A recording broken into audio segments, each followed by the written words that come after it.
Hi, I'm Mandy Botticelli, and this is the Storyteller Forecast for Leo for May 2018. Go to my website, anniehelpsyou.com. Check out my very extensive blog that is intended to arm you with resources and information that will help you to use the transits that are present and upcoming in the most wonderful ways possible. If you're interested in being an astrologer or a coach or bringing your business online, maybe there's a course for you in my vocational school, Shine Your Brilliance University. I would love to help. So you can check that out at anniehelpsyou.com. So what's going on in the month of May? We've got this sweet spot before the eclipses start to get crazy. July, we have 2. August, we have 1. June's definitely going to be eclipsy. You might even start to have activity at the end of May for some of this energy. And really, with eclipse cycles, you can have breakthroughs and information and moving along a continuum at any time. But right here in May, we're sort of in this calm zone between the changes that happened and the events that happened from the eclipses earlier this year and the ones that are coming. We also have freedom from Mercury retrograde after May 4th, and Mars doesn't go retrograde until June 26th, although the shadow period does start May 11th, and you will notice a decrease in ambitions, many of you, laziness taking over, as that gets deeper into the transit. So May, we're not too deep into that transit yet from the shadow perspective. So we've got a lot of usable energy for new things. We've got a lot of great energy to pull things through that you've been working on through the first part of this retrograde phase that dominates the rest of the year. So what are the things specific for Leo? I'm calling the theme of this month for Leo, sparkly pursuits. There is a lot of energy in the short term and long term in Aries right now.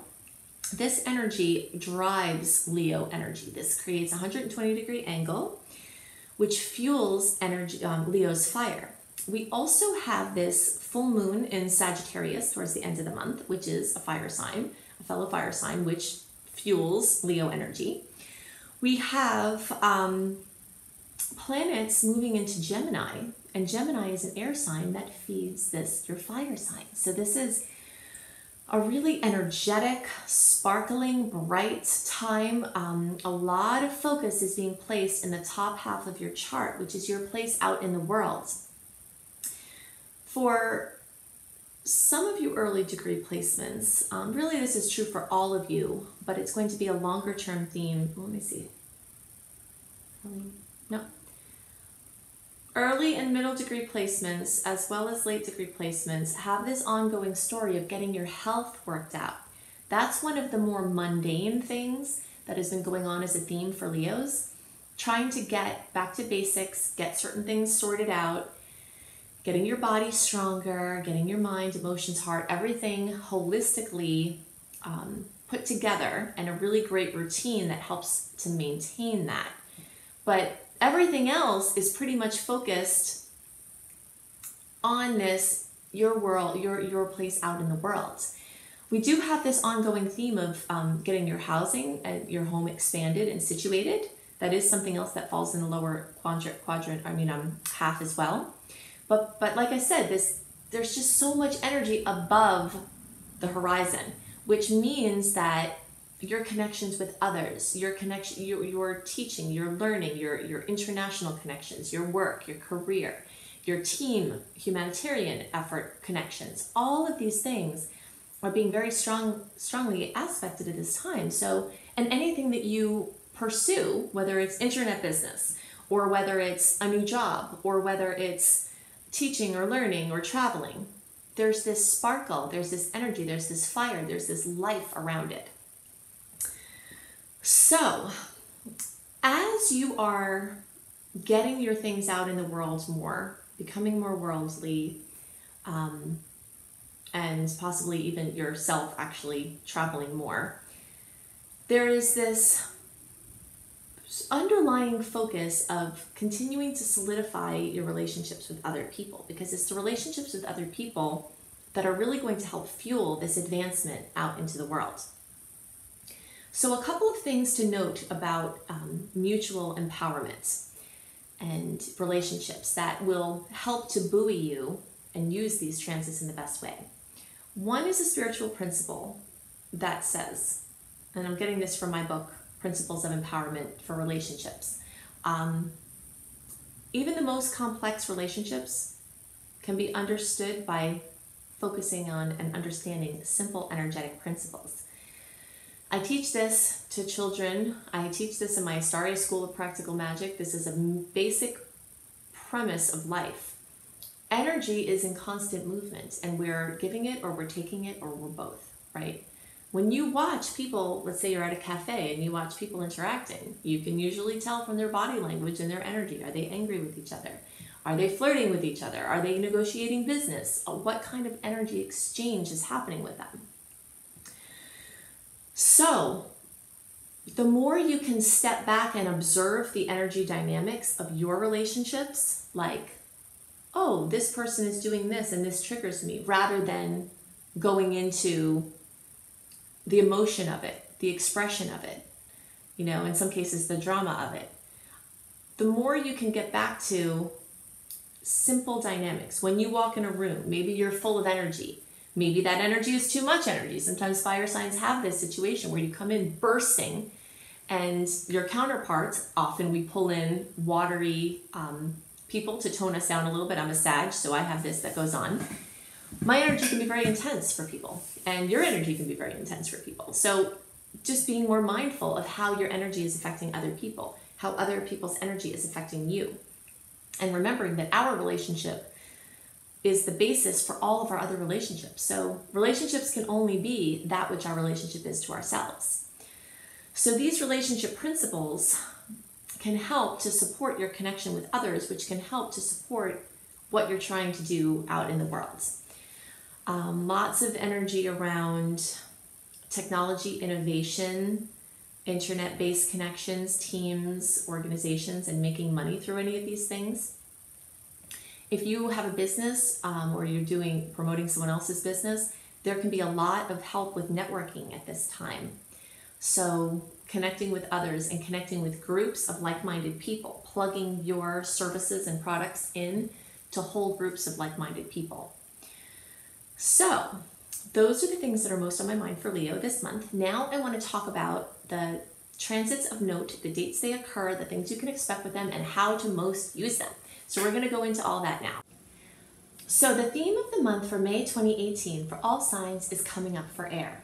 We have positioned nicely in the midst of this trend of personal planets being retrograde that started March 8th and runs through the middle of December.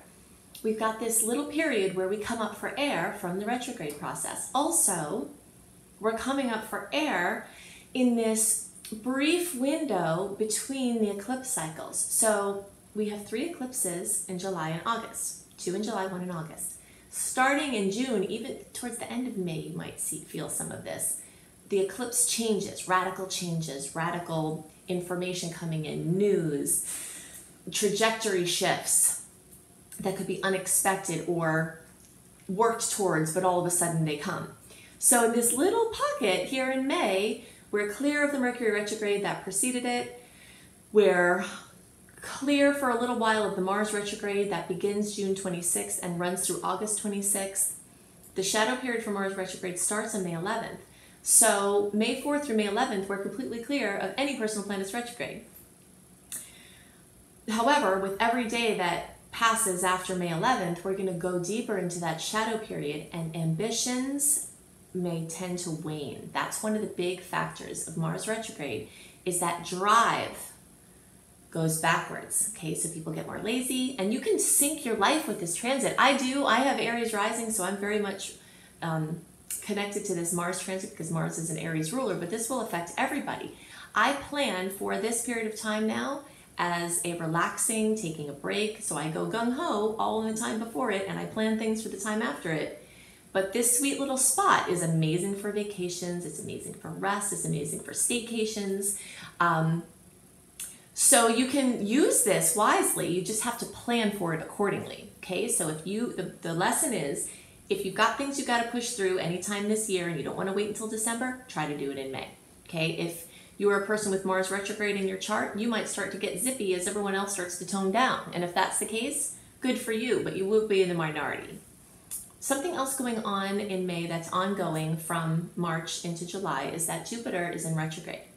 So when Jupiter is in retrograde, this is a time to scale back efforts. And this is a beautiful combination of a lesson that Mars is also giving us, because Mars, when it's in retrograde, one of the best ways to use it is to seek to do things in more efficient ways so that you do less work with greater outcomes. Jupiter retrograde tells us the same thing. So Jupiter, in its expanded forward motion, wants to make everything bigger and wider and more breadth, right? So when it's in retrograde, it looks for the places where you're spread too thin and it pulls them in, okay? So you have incentive to cut back, trim the fat, evaluate everything in your life to see where you're putting energy, where it's no longer useful and where it's no longer bringing energy back to you. Okay, so I'm going to go through my favorite aspects to watch for this month. You can get a written version of what I'm about to describe, as well as many more transits and details about them in my newsletter, my free newsletter at anniehelpsyou.com. If you've already signed up for my newsletter and you're not getting newsletters, I send them regularly. So check in your spam, promotions, events, folder, social events folders, because sometimes mass emails go into those folders and you can transfer them from those folders into your inbox to give your email service the message that you want those emails. Okay, also something to know about what I'm about to describe is that I'm going to give you dates, but sometimes you feel these energies on days before or days after. So don't stick too heavily to the dates. Just use your intuition to tune into the flow to see when you're feeling something, because it could be before or after. Okay. On May 8th and then on May 23rd, the Sun in Taurus and then Mercury in Taurus is going to make an opposition to Jupiter in Scorpio. This can give a tendency to overdo. In some ways, you have permission to overdo this month because you really need to get as much done as you can while the energy is good for it. But do couple that with taking your vitamins, getting your rest, trying to balance that energy so you don't do too much. Also, with the things you're creating, make sure you're not spreading yourself too thin, because as the tides come in for the rest of the year, you don't want to overcommit. So just be very wary of overcommitting, overdoing, oversaying, and even overthinking. Okay, on May 11th, one of my favorite aspects of the month is the Sun in Taurus trine Pluto in Capricorn. This is an amazing aspect for getting things done. If you have to plan launch dates, anything like that, important things around this day are very powerfully supported. In the middle of the month, we have a series of aspects that are all piled on top of one another and are each intense in their own right. Okay, so look out for a lot of energy and events in the middle of the month. We've got the new moon in Taurus at 24 degrees of Taurus. That's time for your new moon wishes. You can check out my website. If you go to anniehelpsyou.com, click on blog, click on astrology. The maximizing new moon in Taurus power period is on there. Okay, so you want to maximize those wishes. You can see more about that on that blog. A very big event that's happening at this time is Uranus is moving into the sign of Taurus. This has been in the making for 7 years or so. It takes about 7 years for Uranus to move through a sign. The last time Uranus was in Taurus was between 1935 and 1942. I won't list some of the pretty crazy and intense world events that happened at that time, but most of you know what happened at that time. It was very transformative and eventful series of time. And so we are in for many changes, maybe not exactly the same kind of things, but a lot of change. Something that also happened that's lesser known during the periods of time of 1935 to 1942 that we are set for in the next coming 7 years was and now is a rapid increase in technological advancement, including going to things in outer space, space exploration, anything with technology, anything with forward movement and planning. Also massive developments in mathematics, physics, any of the sciences and maths, medicine. There were major and technology of any kind. So there was massive expansion during that time. So we are set for this massive expansion. And it could be that you are part of this process. So if you have really good ideas, this is a period of time where you might create something that could be life-changing for yourself and other people. So definitely follow those nudges, because intuitive insight for advancement will be very much expanded during this transit. Okay, so we've got between the 15th and 16th, Mars in Aquarius, also squaring Uranus in this new placement of Taurus. So there could be, well, we've experienced this, like I said, the energy of Uranus and Taurus before, but we've also experienced this aspect of Mars in squaring Uranus before. So between May 12th and May 19th is when we really feel this aspect. The first May 10th is where it really might start. The second pass is going to be between July 28th and August 6th of 2018. And then the third and final aspect of this will be September 17th through 22nd of 2018. Okay, so this can bring solar flares and their natural counterparts, which are volatility and aggression, also drastic and dramatic weather changes and events. Uranus and Taurus can also bring those things. So if you are a person, well, I mean, really nobody is safe from these, these dramatic weather and climate events.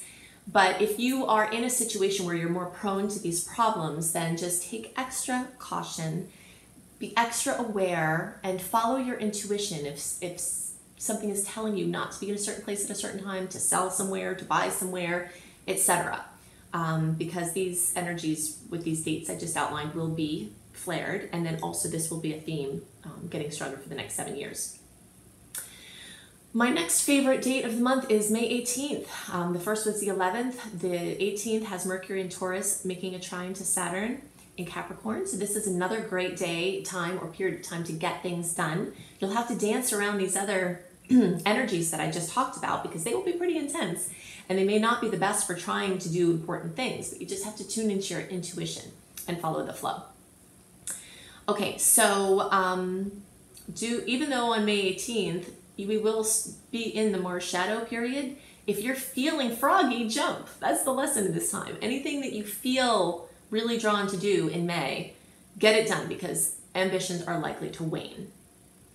The second to last notable event that I want to talk about is on May 25th, and this is Jupiter in Scorpio trining Neptune in Pisces. So this is a lineup of heavy hitter outer planets. When we have outer planets that connect, it always spans a longer, the span of influence is longer than these other planets that are quicker moving. So we first experienced this in December 2017, and this is the second aspect. So this aspect can bring optimism and generosity. It can also bring major spiritual breakthroughs. I really love this aspect for combining idealism and material success. So we could say the lesson of this transit would be that financial success and spirituality can coincide. Okay, this is a big lesson for many people here doing healing work, is thinking that they can't be materially cared for or have material ambitions while also being spiritual. And so this transit is helping us to blend those two. On May 29th, we have the full moon in Sagittarius. Mercury also enters Gemini, so this is amazing for travel, expansion, communication. This whole month is amazing for travel. And with the full moon in Sag and the planets in Gemini, people are going to want to move. They're going to be really restless. So this is one of my favorite months for travel. You do have to watch out, especially at the middle of the month, for some things. Also, if you're a traveler and you're going to be traveling during May, definitely go to my new travel website, Astrology Kissed Travel Bliss, and check out my monthly astrology travel reports, because I go into more details about aspects that can be specifically related to travel, and also other inspiration and fun things there. Okay, so this last aspect on the 29th can bring anything with Sagittarius to drama or fruition. Okay, so publishing, teaching, learning, completing an education, getting ready to start an education because you've completed a certain phase in your life, writing, speaking, anything with religious or spiritual pursuits, churches, and like I said, travel. So many people will have a very blessed, wonderful travel opportunity, even if it's for short distance.